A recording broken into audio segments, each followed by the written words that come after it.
Hello, welcome to the second session of the History of World Revolutions. Today, our main focus is going to be on the English Civil War, which occurred in the 1640s.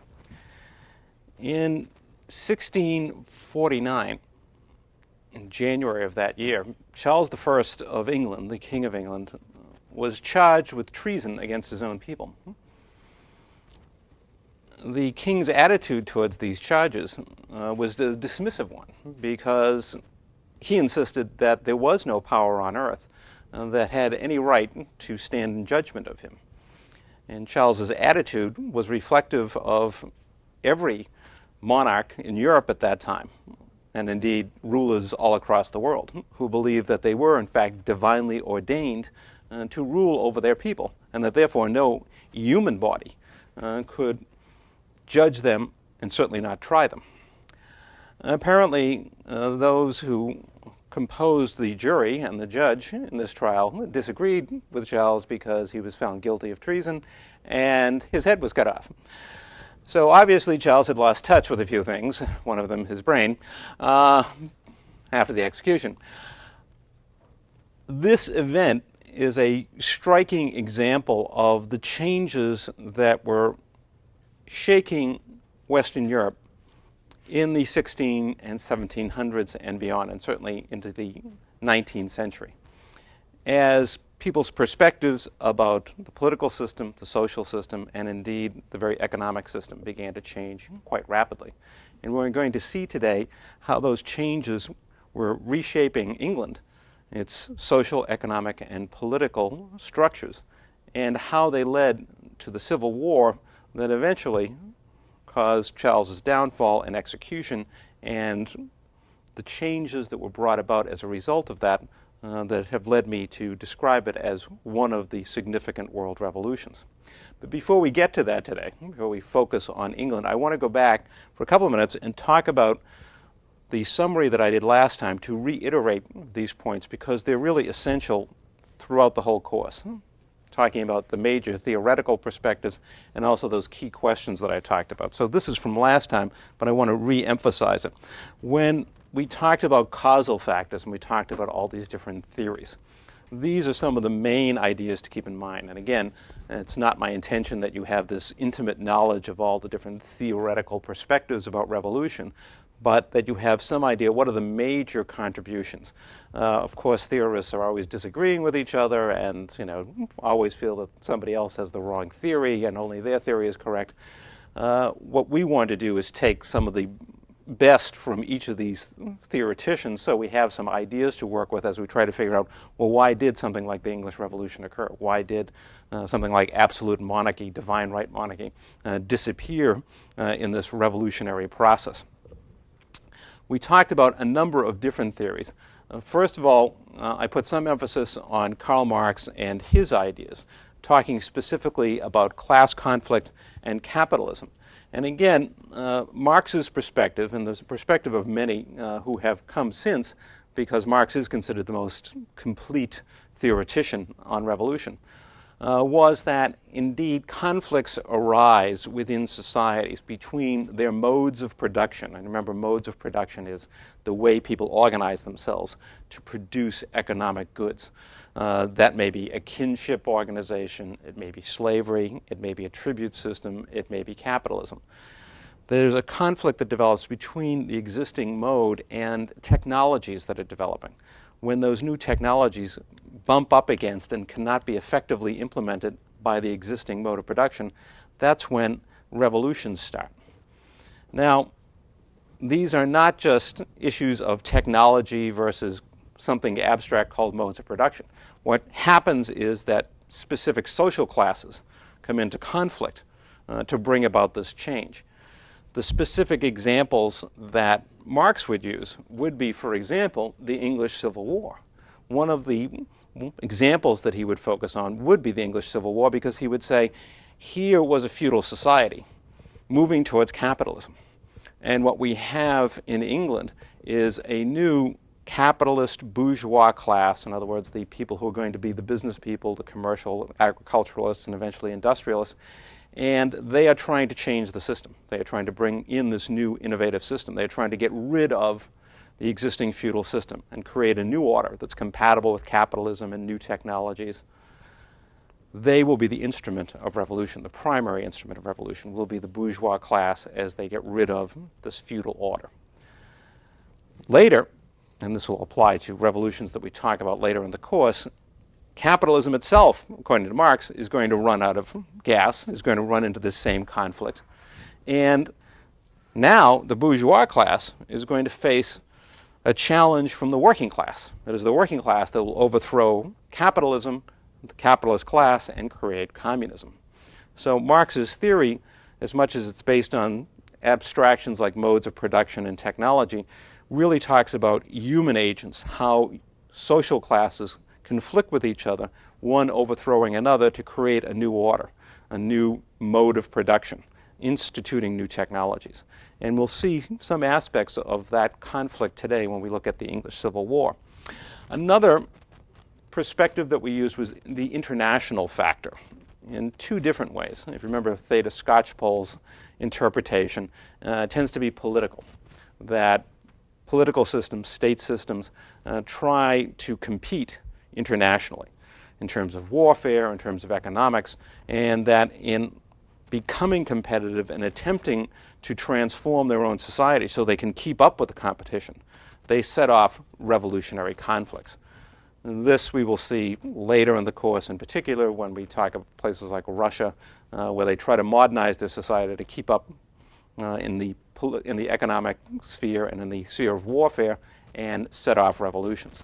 There's also an economic interpretation of this. We talked about Immanuel Wallerstein, who sees this process in strictly economic and social terms. When modernizing elites try to do this in underdeveloped societies, they too can set off these conflicts.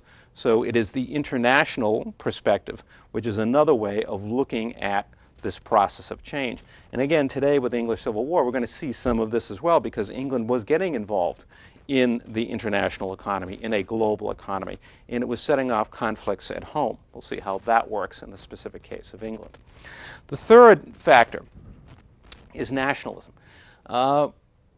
This is less a causal factor in the early revolutions than a result. We're not going to really focus on this today, but when we look at the French and American revolutions in the next couple of weeks, we'll be looking at revolutions where one of the outcomes was really the creation of nation states and the concept of nationalism. In later revolutions in the 20th century, we'll see how this concept really does become a causal factor as people insist that what they want, one of the things they want to achieve, one of their goals, is the creation of a nation state.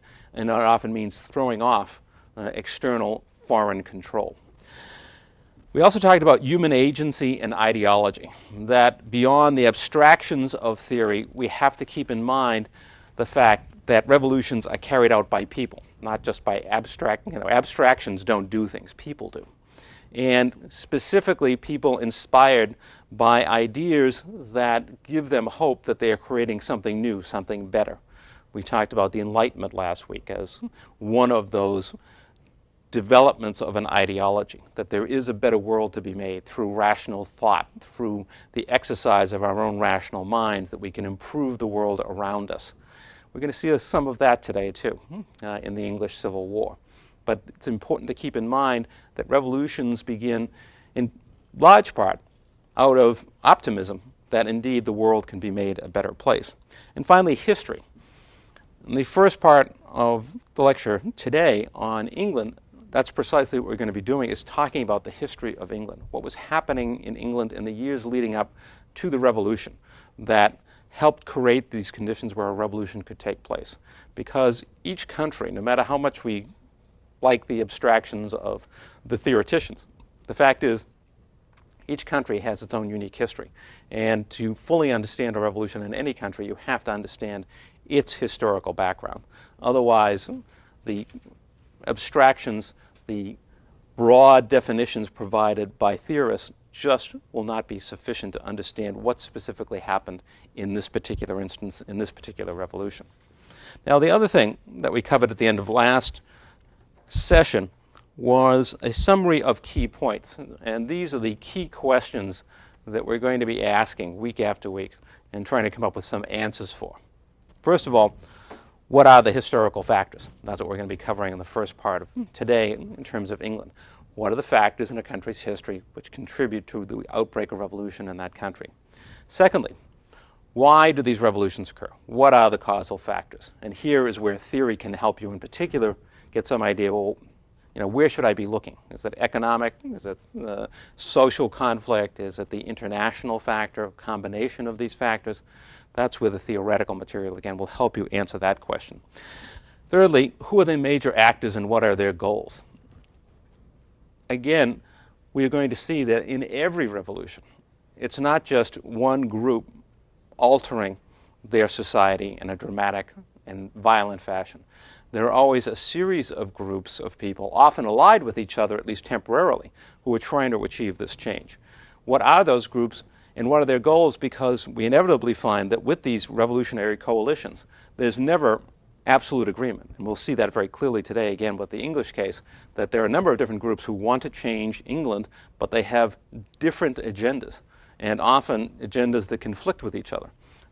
So what are those goals? What are those groups? And then the last question is sort of, well, who gets their way? Who gets to fulfill their goals? What are the effects of the revolution? To what extent does the revolution really fundamentally change the society? In what ways does it change that society? So these are the points to keep in mind, not only for today, but really through the rest of the course, in terms of the broad outline of theoretical factors that we're looking at in terms of causal factors, and then what are the key questions we're asking. This is the series of points you should keep in mind with each lecture. It'll help you put the material together. And you'll see at the end of each one that I'm going to have a set of summary points that addresses in particular these key questions. Okay, turning to the English Civil War, and specifically the history of England as it relates to the outbreak of the English Civil War. Some of this may be familiar to you if you've studied European history or English history, and most people have some idea of who Henry VIII is, and his 6 wives. Very busy guy.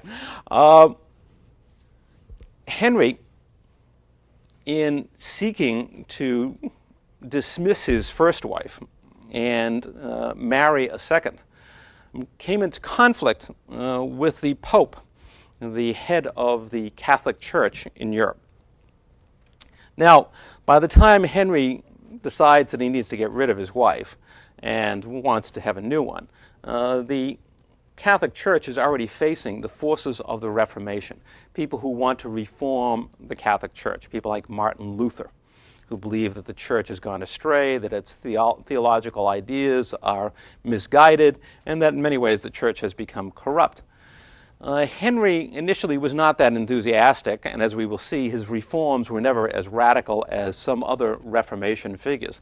His concern, at least at the beginning, was far more, can I get a divorce? And in the Catholic Church, technically divorce is impossible. You can't get divorced. But you can get an annulment, which is really the same thing as a divorce, except what an annulment says is the marriage never existed. So you go through these elaborate procedures. If you're a 20th century Catholic or 21st century Catholic, you pay lots of money to have this done to convince the papal authorities that I never really was married.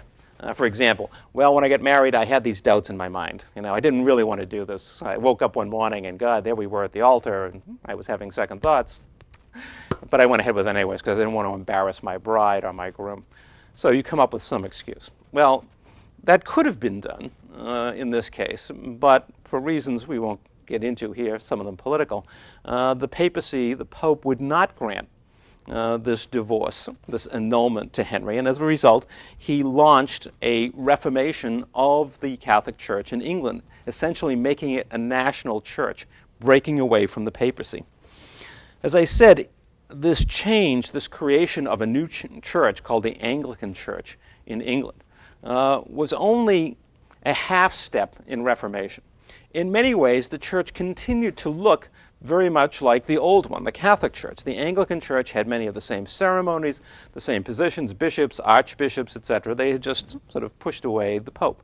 And there had been some reform in theology, fairly closely aligned to what Martin Luther was talking about, and too complicated for us to get into here.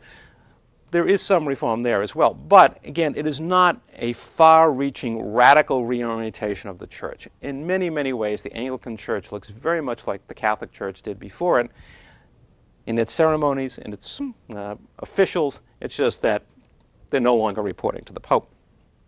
However, after Henry and his son, who ruled only briefly, Henry was succeeded eventually by Mary, a Catholic, his daughter. Mary decided that she was going to undo much of what her father had done, and she began to try to root out the evils of the Protestant Reformation. And that included executing people who disagreed with her and wanted to keep the Reformation. And that's why these people became known as the Marian martyrs, because they were martyred under Queen Mary for their adhesion to the Reformation.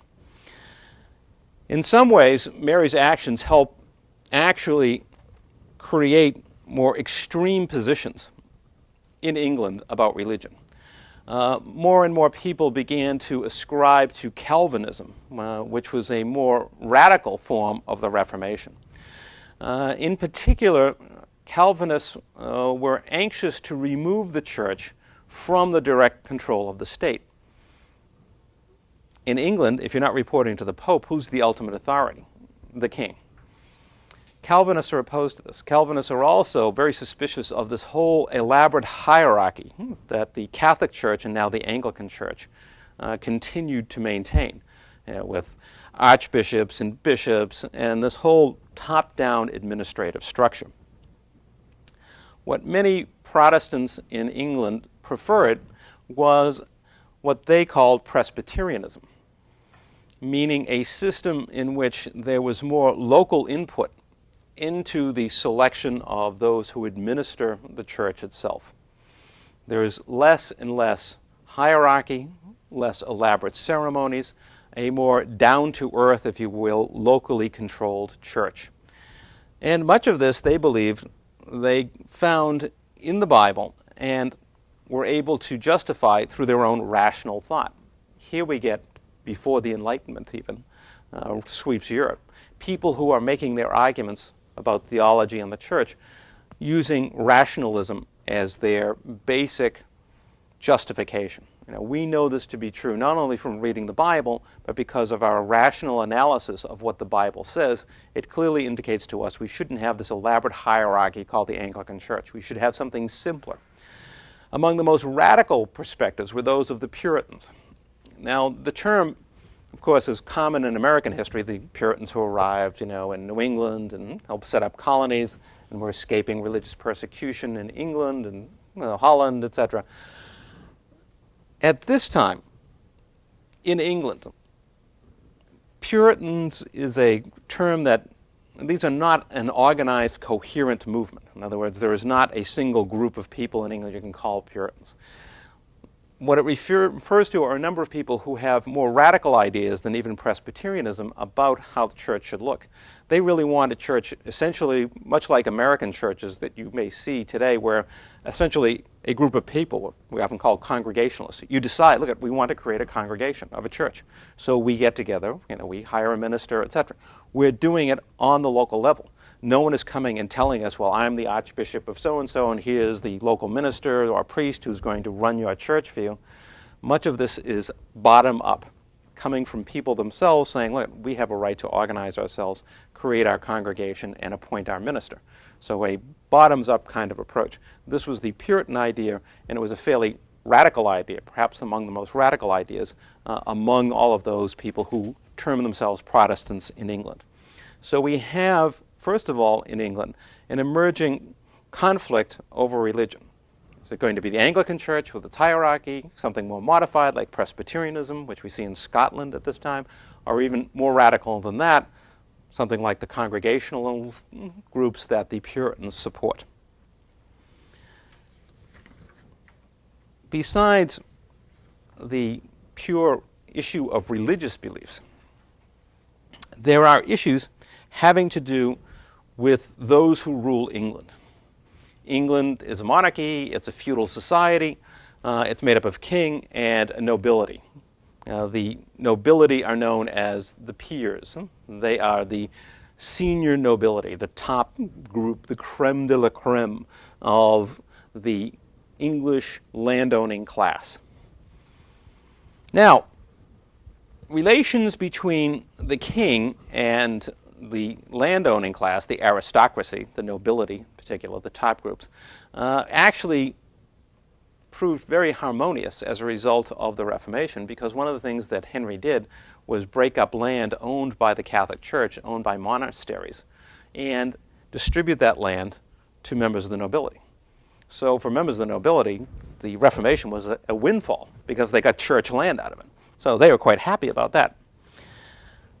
At the same time, it's important to understand that this feudal monarchy that existed in England, let us say in the 1530s, 100 years before the Civil War, was not the kind of powerful state that we might imagine. And we look back and see kings with their crowns and their thrones and all the other stuff, and their retainers and the members of the nobility surrounding them.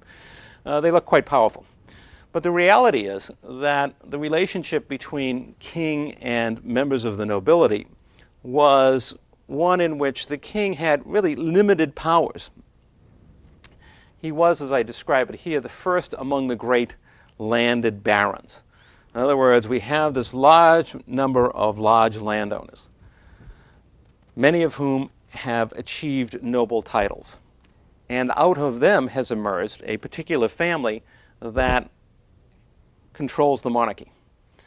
But that monarchy can only survive with the support of most of the nobility. And for that, it takes a great deal of wheeling and dealing. This is not a monarchy with absolute power, far from it. One of the reasons that Henry was so willing to pass out land, because he wants to buy the support of members of the nobility. So this is a relationship in which the king, despite all of the pomp and circumstance, is not nearly as powerful as you might think. That display, in part, is a way of trying to assert that you are powerful. Just like if you're trying to convince people that you're really wealthy when you're not, you go out and buy a nice set of clothes, you're going for a job interview and you want them to believe that you're already well-heeled and, I don't really need this job, look how well I'm dressed. And the fact is you spent your last $150, on this suit, and that's what it's worth, $150, no more, and you won't be eating for about 4 months until you pay the bill. Why are you doing that? Because you want to project an image. Monarchs, particularly the English monarchs at this time, were anxious to do the same thing, to try to assert powers that they really didn't have. So this is a relationship far more balanced than we might think when we talk in terms of a monarchy. And the landed elites had a considerable amount of control. Where did armed force come from? Again, there really isn't a royal army in the way we think of armies today, that you have a standing army, troops in barracks and professionally trained. Essentially, this is a feudal system. When the king needs soldiers, he turns to the feudal lords and says, well, I need some troops. I have to go fight France or Spain or somebody, so bring me your retainers, the people who work on your land, and they'll serve as our troops and we'll march off together. Again, this takes some negotiating to make sure that they do this. But it's really the landed aristocracy who have access to those people, the peasants who live on their land, and whom they bring forward to fight in these wars. So again, the aristocracy has considerable influence here. They also control the judiciary in the sense that when legal cases are to be resolved around the country, it's essentially the landed nobility who control that process. They serve essentially as the judge in their area. They are the ones who judge cases involving people living in their lands. So again, we have got a very important part of government that really isn't under the direct control of the central government itself. It's out there in the countryside with the landed aristocracy. And as I said, how do you gain access to the peasantry, if you want them for purposes of warfare? Well, it's the landed aristocrats you have to go to get those volunteers, if you will, to show up for the war. Now, in terms of what was going on in England socially and economically, there are serious changes coming about that are going to affect this whole feudal system. Right now we have a nice, relatively stable system. That was the nice thing about feudalism. That's why people adopted it. It was stable. Peasants live on the land. There may be different levels of peasants. They may be subsistence peasants. They may be what you call yeomen, sort of private farmers. But essentially, they live on land one way or another, controlled by the landlord. They may own their own land, but they usually owe feudal dues to the landlord. And they have to work for him. They have to give him part of their crops. They have to share common land with him. And of course, in times of warfare, they have to serve in the military, the army, if you want to call it that. It's a rather modern term for what they were doing. So we have this relationship. And the aristocrat, in return, the great landlord, the peer, provides protection for these people and provides them with a judicial system, a legal system. Further up the line, the aristocrat, allegedly at least, swears loyalty to the king. The king reinforces the aristocrat's authority on the land and over the peasants, maintains affairs of state, particularly internationally, to protect the aristocracy so their interests aren't in jeopardy. So we have this very stable hierarchical system from the countryside up through the monarchy. But things start to change. One thing that changes is the Black Death. The Black Death sweeps through Europe. This is the period of its worst effect in 1347 to 1352, but it would continue to reappear for decades and, in fact, several centuries afterwards. It was a plague of monumental proportions. It killed perhaps as many as 40% of all the people in Europe in these series of visitations over the years. The important fact is that it seriously depopulated Europe. And in England, as elsewhere, one of the things that the Black Plague did was actually improve the condition of the peasants. I mean, the ones that weren't dead, of course. Their condition was not going to be improved. With fewer peasants, landlords could impose fewer requirements upon them. If peasants are disappearing, if they're becoming a scarce commodity, if land is lying fallow because so many people have died, it's relatively easy for the peasants to run off and start over on their own without the landlord, without paying feudal dues. So as a result, peasants are able to get a better deal under feudalism, if you will, than they had before. They are able to assert greater rights, pay fewer dues, access to more land, because there's fewer of them. They're in a better bargaining position. It's a tight labor market, in other words. Now, this process was reversing itself by the time of Henry and certainly by the time of Charles I during the Civil War. When we look at these population figures here and see that in 1500 there were 2 million people in England, 1630 there were 5 million, 2.5-fold increase over this time period, about 130 years. So that advantage is disappearing as the population grows, because now there are more and more people on the land. Now peasants do not have the same bargaining power as the population expands once again. Meanwhile, the economy is changing. Some of this was due to the discovery of the New World. When the Spanish discover the New World, they discover vast supplies, particularly of silver, that pour back into Europe. Silver was currency. And just like a modern government printing large amounts of paper currency, the influx of silver caused or contributed to, less than we once thought, but it contributed to an inflationary process. Prices go up as there is more currency. As people have more money to bid up the price of goods, prices rise. This is not the only reason. Another reason was the population increase. As population grew, it was more and more difficult for agriculture to keep up with food production. Food is scarce, prices rise. In particular, peasant agriculture was not terribly efficient. Peasant agriculture is not based on the idea of producing one product as much as you can, as cheaply as you can. What a peasant does is he grows a number of different products, almost always food. You know, if you've got corn, you've got potatoes, you've got whatever else, you know, turnips. What the peasant wants is a mix of crops so that if one fails, the others will survive and he won't die. He won't starve to death, or his family won't starve to death.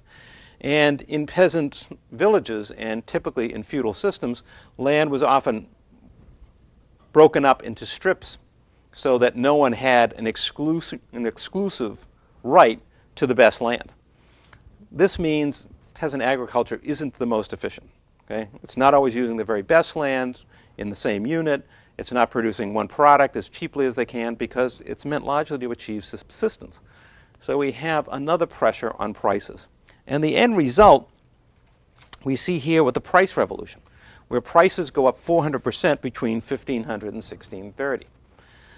Now, if you think about it in modern terms, you'd say, well, that's not that impressive because inflation, here has reached as much as 10% some years, and it's even in the best of years, recent years, it's at least 4% annually. So that's not that much. What was so mind-numbing about this inflation was that there had been virtually no inflation for centuries before that. Given the very low levels of economic activity and low levels of international exchange, inflation was largely unknown. Prices, if they increased at all, increased so slowly that they were hardly noticed. This was going to be important in a number of ways, partly because it's an incentive for people to seek more efficient ways of producing goods. They also see a way to earn a profit. And it also means that for many feudal lords, their feudal dues were being undermined. If you're getting paid a fixed amount, which in many cases that's what these feudal dues were in the form of, you owe me 5 ducats a year, okay, in feudal dues. That instead of working for me, I get you to pay cash. That was okay in the old days, but now 5 ducats isn't what it used to be, okay? Won't even buy you a Coca-Cola anymore. It's going down in value. So what am I going to do about that? How am I going to solve that problem? These were issues that were affecting England in the years leading up to the Civil War. Specifically, what we're talking about here are the beginnings of capitalism. How does capitalism get started? Some of the incentives are obvious here. Prices are going up. Agricultural products and other products are in relatively scarce supply. There is an incentive here, and there is an incentive among feudal lords who see the value of the feudal dues that they collect going down. There has to be a better way, a system that will ensure them of continuing income and indeed growing that income. One of the ways that they go about doing this is by expanding the size of their estates. More land devoted to producing whatever crops it may be, food, wool became a favorite one, sheep herding to produce wool. So expanding the estate, expanding the production unit, this becomes a major aspect of what they're doing. One of the ways that this was achieved was through a process called enclosure. What is enclosure? What happened with enclosure is that the landlord came forward to peasants and said, for all of these generations, you've been on this land and your family's family before, working a little piece of my land. In return for that, you had to come up and work on, the main part of the estate, and you had to supply me with, one of your family members to serve in my household. Okay? And that was nice, and it's been working well, but it's not working anymore. You have to leave. You're gone. Okay? You're out. Bye. Throw you off the land. Why? Because, for example, when an estate wants to turn towards sheep herding, what do you want to do? With sheep, you need a lot of land because they eat everything. Okay? So you need to open up the land. You need to expand it. You can't have all of these little individual holdings that the peasants have. You have to get rid of the peasants and replace this system of little small holdings controlled by peasants with one large land holding where the sheep can roam. And of course, with sheep, you don't need 50, 60 people, to herd your sheep. You may need 2, 3, 4, and some dogs or whatever. But the rest of them, you get rid of. This is a radical, radical change in the way society operated. And this is where Marx saw, his idea about class conflict, because what he's saying is that in the past, peasants and landlords were in this feudal relationship. The peasant provides work, perhaps dues, whatever, in return for the landlord's protection. And the landlord can count upon the peasant, of course, to be used, if he has to, in some type of military engagement. That relationship is dying. It's ending for many landlords. Not all of them, but many of them. And again, this is not universal. It doesn't occur everywhere in England, but it is occurring. This means that the landlord, at least those who adopt this approach, are thinking in a whole new way. They're not thinking like feudal lords of the past, that what makes me powerful is that I control this land, but more importantly, I control the people on it. They provide me with income, but they also provide me with loyal followers. And of course, this is why the king is willing to give me more land, wants my support, because he knows he can come to me and I will provide forces for warfare. Now, many of these landlords are throwing this whole system out the window, this very stable system that, again, put peasants at the bottom, but nevertheless gave them protection and established relationships that persisted down through generations. All this is ending. The landlord is thinking in a new way. He's thinking like a modern capitalist. He's saying, look, I don't care if your family's been here 10 generations. We're not keeping people on the land because we like them. We only are going to keep the people who can do this efficiently. And if you can't do it efficiently, you're gone. And besides which, I have to get rid of some of you anyways, because it's not the most efficient way to work my land. It's a whole new way of thinking about this process. What it leads to is a significant out-migration of population from the countryside. People who are leaving the land because there's no place for them anymore. For a very long time, many of them will wander the countryside. They become migrants. They're looking for work, and they will find occasional day work. And indeed, what landlords are doing, in addition to getting rid of most people, they do have times when they still need, okay, I had 100 peasants on my land, I threw 90 of them off, so now I only need 10, but I'm still growing some crops too, and twice a year I need more people because we're going to plant and we're going to harvest. So then I'll hire people, wage labor. Okay? I'll hire you for a week, 2 weeks to work my land for me. So we have this radical change in the countryside. It is becoming destabilized. This does not mean that the old order was better than the new order. The fact is, it's just radically different, and it's dramatically altering people's way of life. The old ideas of loyalty, that you lived on the land forever, and your generations of your family had been there, and you owed this loyalty to this landlord, and he in turn looked after your interests and, oversaw the needs of your family, and of course served as the ultimate source of law and justice in your life. This is changing for many people, and it is a highly disruptive process. And it also means something else, that the people who are the landlords have a different way of looking at their land. Remember, we talked about how Henry took the land from the Catholic monasteries and gave it to the aristocracy so that he could reinforce his relationship with the landlords. And it was quite common when the crown created a new member of the nobility, gave someone a noble title, found favor with someone in particular, that they would give them land. At the same time, it was also true that when you were out of favor, if you were plotting against the king, or if you wound up on the wrong end of a war, and there were often wars in England over, supporting the king or not supporting him, if you were on the wrong end, you lost everything. The crown took it away from you. That's all there is to it. That means that, yes, you have the land, but you have the land essentially as long as you have the goodwill of the crown. And if you lose it, you lose that goodwill, you lose the land.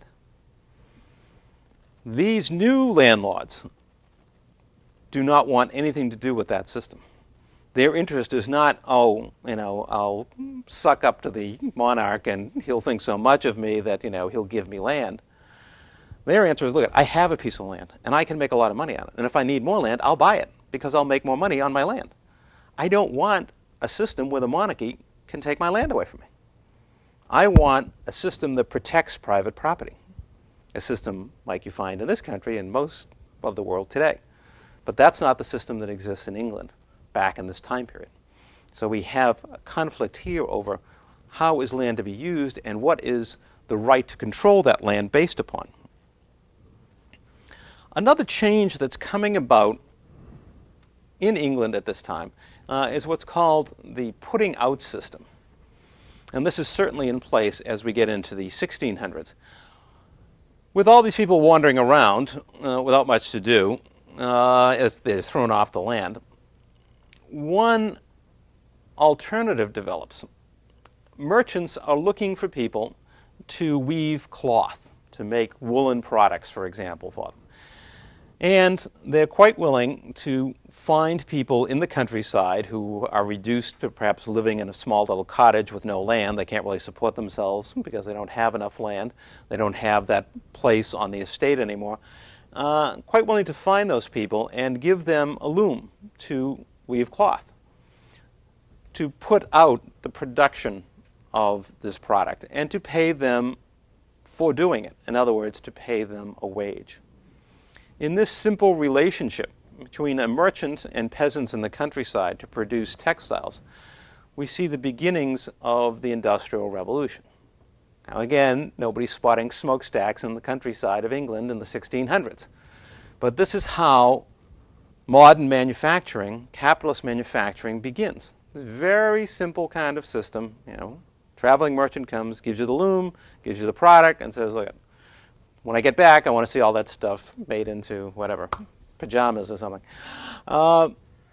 This is the beginnings of the Industrial Revolution, where people are paid a wage to work for someone. Okay? Again, contrast it with the peasant, working the land, for generations, and giving loyalty, and his fighting force if necessary to the law, and the law protecting him, and providing him with a place to live, etc. This is a whole new relationship. The merchant doesn't care if you're loyal, just as long as you get the work done. He's not going to look after your family. He's going to pay you. And your relationship with him is, oh, gee, yeah, that's my boss there. Swell guy, I love him. Look, I'll work for you as long as you pay me, as long as you pay me enough money. So this is, again, a radical shift in what's happening in English society in this period. And it is, again, setting off conflicts within society, because many people are not happy with this system, particularly people at the bottom. If you're losing land, if you have to go out in search of work, if you get no more than a small wage for working in the putting out system, and there's no kind of protection, nothing to provide for you, what happens when prices go down for textiles and the merchant doesn't have any business for you?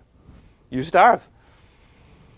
These kinds of relationships are, again, a radical shift from the past, and many people are opposed to them, some violently so.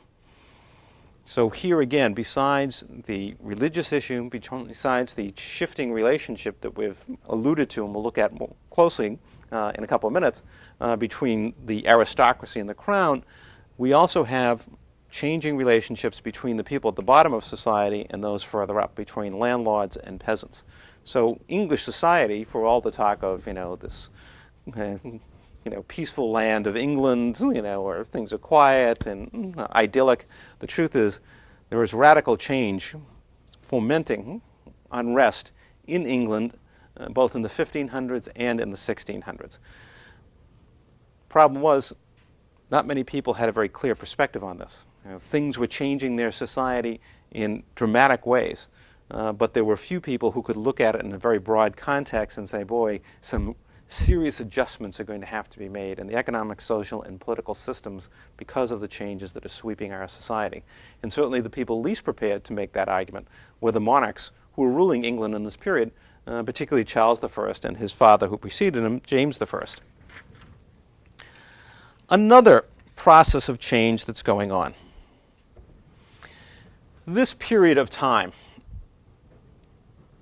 in the 1500s and into the 1600s is the time of great trading empires. Indeed, it stretches roughly 1500 to 1700 at a minimum. If you look around the globe, what you see emerging are imperial systems that draw a great deal of wealth from trade. The Ottoman Empire in the Middle East, Spain, with its empire in the New World and stretching all the way into the Pacific, Portugal, the trading empire that stretches along the coast of Africa, onto the Middle East, and into Asia, India, China.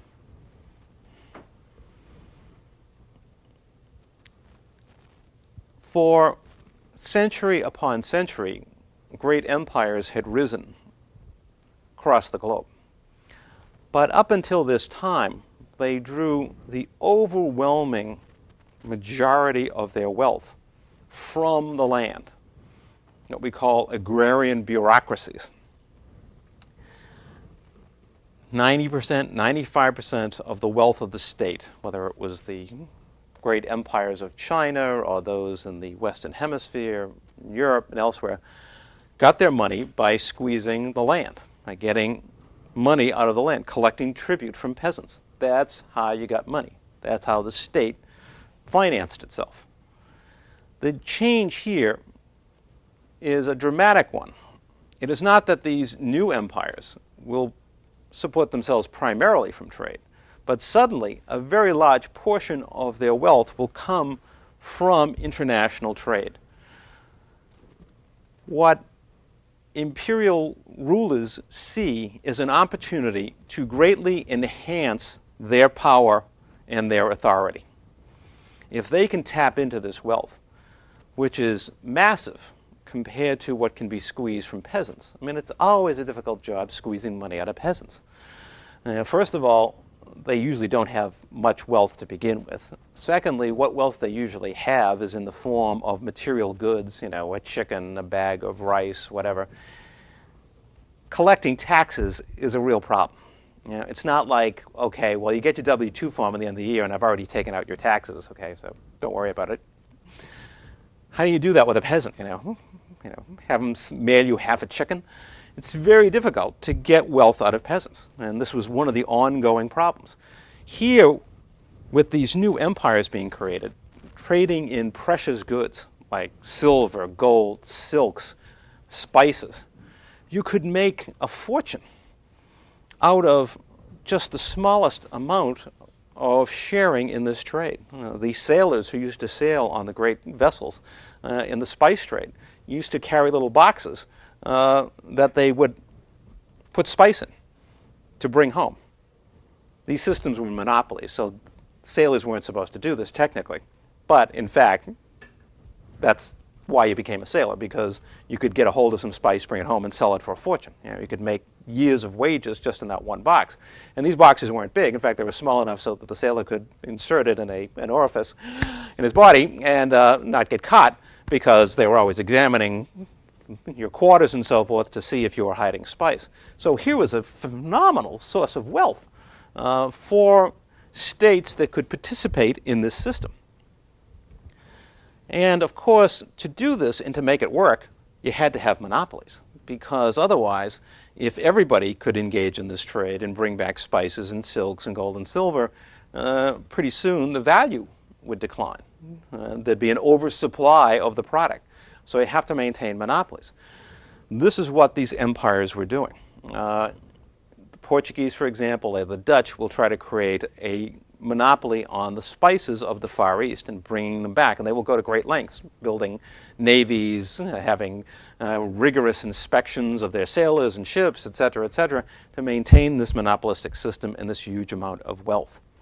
Of course, to do this, the states were not able to simply engage in this process themselves. They needed assistance in terms of companies that they set up to maintain this monopolistic system, to actually do the business from which the state would then secure part of the return.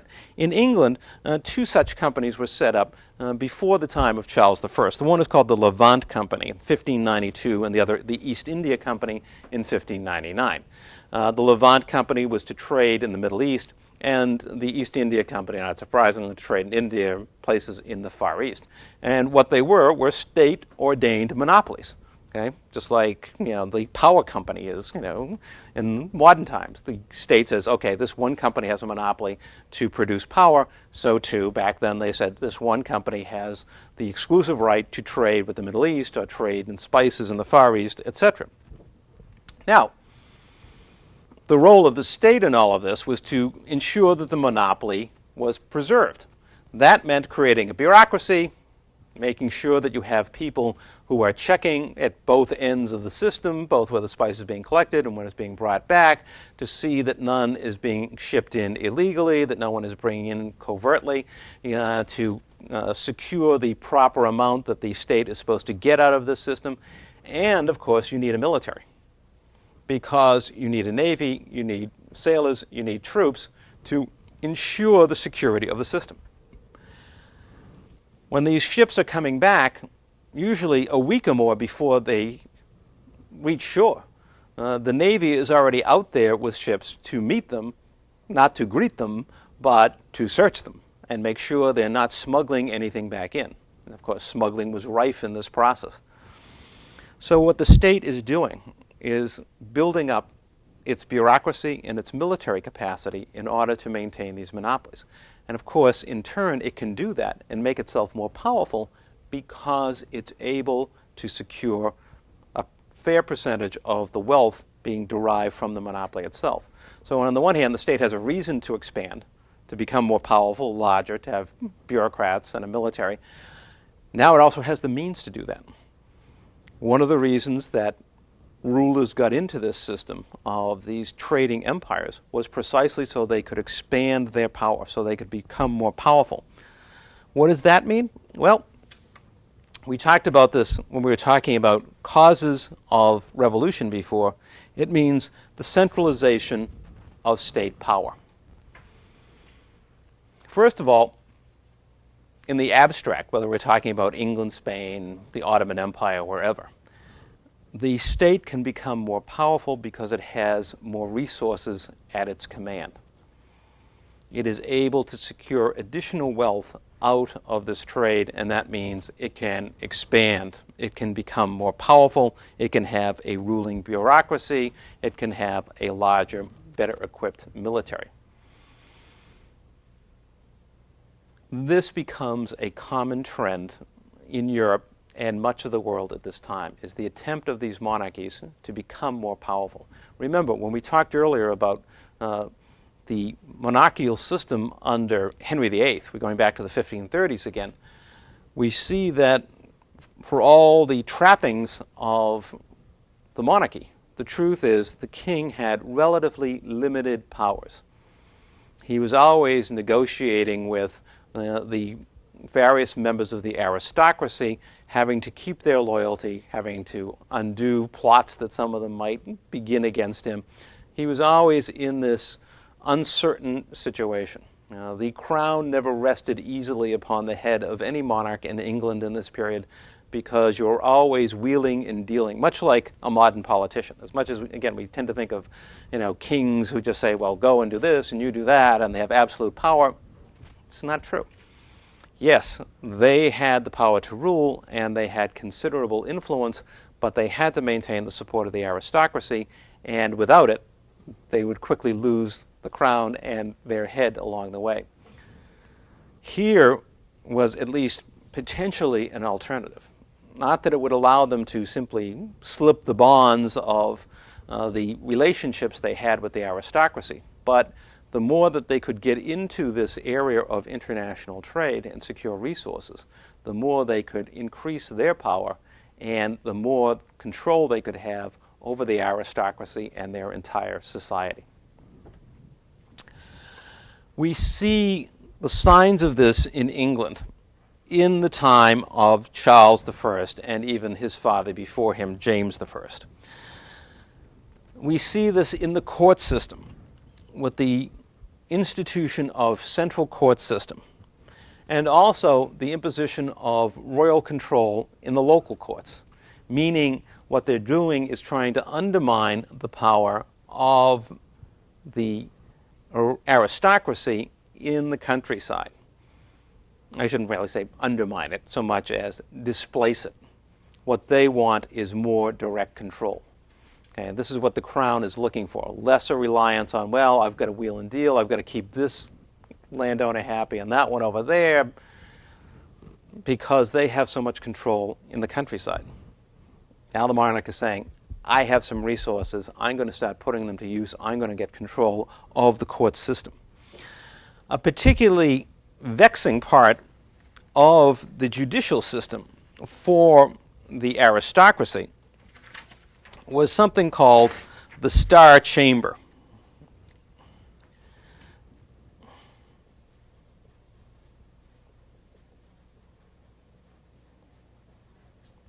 The Star Chamber was a royal court where members of the aristocracy could be put on trial.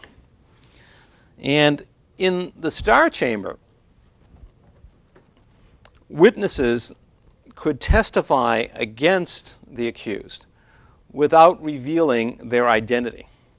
They could make a statement, which would then be presented to the court, and you would not have to reveal your identity.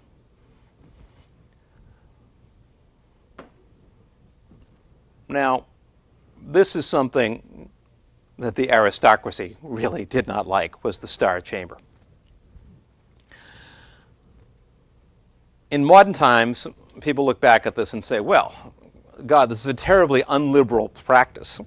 How could anyone run a court system in which you don't know your accuser? One of the fundamentals of American law is that you're entitled to know who your accuser is and to face your accuser, rather than simply having people, whisper about you and tell things about you that aren't true, and you have no way of counteracting them because you don't know who they are. You can't point at them and say, oh, well, hey, look at the reason he's saying that is because, I owe him $1,000 and he thinks by squeezing me in court that I'll give him the money. That's why he's lying about me. Or this person, has hated me all his life, so his testimony isn't worth anything. You can't do that. You can't defend yourself. You don't know who's making the accusation. However, in this case, the Star Chamber, there was a practical reason for that device. It wasn't always fair, but there was a practical reason, and that is this, that in many cases, complaints against members of the aristocracy came from peasants and yeomen, small farmers again. They may feel abused for a variety of reasons, that they are facing excessive taxation or collection of feudal dues, they have been displaced from the land that they are on, they are being physically abused by the landlord, a variety of possibilities of abuses that might occur. But of course, as a member of the peasantry, to go forward and file a public complaint against the landlord, if you lose, you're dead. Life will not be worth living after that, because if he's not convicted and if some measures aren't taken against that landlord, God help you, because of course you're just a peasant. He's a member of the nobility, or he's at least a powerful landlord if he's not a formal member of the nobility. So there was a practical reason for wanting this court system, or the Star Chamber, to have a system where witnesses could testify in secret. Now, this might suggest that the monarchs had a soft place in their hearts for the peasants. Be nice to think that, but probably not true. The practical reason for institutions like the Star Chamber and the way it was run is that the king or queen saw this as, again, an opportunity to limit the power of the aristocracy and increase his or her own power, keeping aristocrats off balance. No, you can't go out and do what you want with your land or to your peasants, because if you do, you'll be held accountable in this royal court, and you could well lose your land if indeed you are excessively abusive to the people on that land. So here was a way of, on the one hand, earning support of the peasant population, and at the same time limiting the power and influence of the aristocracy. The aristocracy, of course, saw this as, one, an abuse of royal power. What right do you have to bring witnesses against us when we don't know the identity of those witnesses? And particularly for those who had decided to go the commercial route, in other words, to engage in land enclosure or to take other methods to develop commercial agriculture. This, again, was an absolute blow to what they were trying to accomplish. Because, of course, if you're going to engage in enclosure and you're going to throw people off the land, they're going to be unhappy, they're going to complain to the court. And they're going to be able to testify against you in secret. And it could be that all of your plans will be frustrated. So in many ways, those commercial landlords see the crown as a direct threat to this new system that they are creating, because the crown is intervening in these situations and often sides with the peasants. Now, again, the crown isn't that concerned about peasants, but it's a good way of keeping the nobility in check. Now, another step in this direction of centralization of power involved the military. Again, under the existing feudal system in Henry's time, it was a matter of the crown turning to the various members of the aristocracy and asking them to bring their retainers, the people who worked for them, their followers, forward to support military campaigns by the crown. But now, as we get to the 1600s, we have what they call the Lord's Lieutenant. These, again, are members of the nobility, but they are sent out to essentially organize local militias. They are not turning to the local lords and saying, well, get your troops for me. They are going directly out into the countryside to organize the military now. Now, again, this is not a permanent army, but when troops are needed, they are the ones responsible for essentially organizing local militias so that there will be troops available to serve the crown in times of need. This is not, again, a modern army and a draft system or anything of that sort, but it's a long way from the system that existed in the past in Henry's time, where there was really only one means of raising an army, essentially, and that was to go to the local nobility and have them bring their retainers and fight in the war. Now, you're attempting in many ways to circumvent, again, the lords in this very important practice. And, of course, even the most traditional of the members of the nobility, the peers, were sensitive to this process because, what's going to happen to me? You're undermining my position because one of the critical services that I provide to the crown is gathering my retainers and serving in the military. If that relationship doesn't continue to exist, it severely undermines my authority. Finally, the question of the uniformity of church practices. When I talked about the Reformation, I mentioned that the Anglican Church did not look very different from the Catholic Church that preceded it in England. In other words, the churches, the priests, the bishops, etc., all of the pomp and circumstance of the Catholic Church and its ceremonies was largely retained by the Anglican Church, just with some variations. Over time, as we've seen, there were a number of challenges to this. Presbyterianism, for example, that wanted a somewhat more decentralized system, and of course, the Puritans. What Charles attempts to do during his reign is to impose uniformity on church practices. In other words, I don't care if you're a Puritan. I don't want you going out and choosing your own minister. I mean, this idea that somebody preaches to a group and suddenly they decide he's going to be their minister is an anathema to the crown. It smacks of rebellion because there is an official church. It is the Anglican Church. And when you start deviating and creating different institutions and decentralizing in your religious practice, you threaten the stability of the crown because, of course, the church is closely tied to the crown. The crown is really the ultimate head of the Anglican Church, and the crown relies upon the church as another institution to support it, ensure the loyalty of its subjects, and provide general stability in society. When people start going off and doing their own thing, monarchs start getting worried. So what Charles is trying to do in his creation or attempt to create a uniform set of practices is to eliminate as much as possible these deviant practices, as he would see them and as the Anglican Church would see them, within England as a whole. He has a particular problem in Scotland. Now, England was never a uniform single monarchy. There were always a series of separate entities that were part of Great Britain.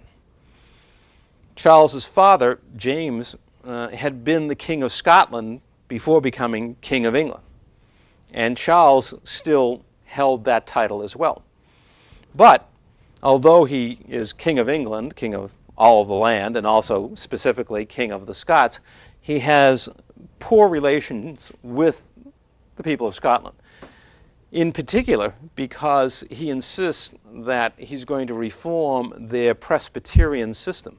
He's going to try to bring their system of Presbyterianism, a more decentralized system of church administration, back into the system of the Anglican Church, where you have the Archbishop of Canterbury at the top of the system, this hierarchy of bishops, and then the priests below them, or the ministers below them. That kind of top-down system is what he wants to impose. And eventually, what will happen is he will trigger a rebellion among the Scots against him, an armed uprising. And this helps bring on the eventual civil war in England, the revolution as a whole. In England itself, okay, he faces rising resistance as well from a wide array of people. Now again, not all of them are Puritans. The Puritans lie at the sort of extreme in terms of what they want in terms of change. You know, Puritans want complete decentralization, essentially a system where people can appoint their own ministers. They want a system that is very austere in terms of its religious ceremonies. You know, get rid of all these elaborate cathedrals and all of these, you know, papist statues and all this stuff and paintings. You know, that's not what God wants. God wants simplicity on this earth. Puritans are at the extreme of this system, but there are others who also want reform. And what Charles finds himself doing is getting involved in a mounting debate and eventually conflict over the church. Will there be, and will he insist on there being, a single state church to which everyone is agreed and in which everyone practices their religion? Now, he is not a Catholic. He is an Anglican. But many people see in this attempt to impose uniformity a hidden agenda, that really what Charles wants is to reinstitute the Catholic Church in England. That this is really what this is all about. It isn't just, oh, well, you know, we need to be uniform and all part of the Anglican Church. Many people suspect him of much worse, that he is going to betray England, that he is going to make an alliance with Spain. And, of course, Spain is the leading Catholic country of Europe at this time, strongly supporting the papacy and trying to fight off the forces of Protestantism and the Reformation in Europe. And many people suspect that Charles is actually engaging in treason by his attempt to impose uniformity in religious practices and church practices. Nothing could have been further from the truth. But many people sincerely believe this in England in the 1640s, that this is what Charles is really about. And it has to do in part not only with what he was doing with the Anglican Church and trying to impose a single state religion and making sure its practices were uniform, but as I said, he was also dealing with international diplomacy, and talk of some type of alliance with Spain was believed to be the sign that indeed there's more to this than just the Anglican Church and reforming it. The fact is, he's trying to undermine our very religion. He's trying to bring back the papacy and Catholicism.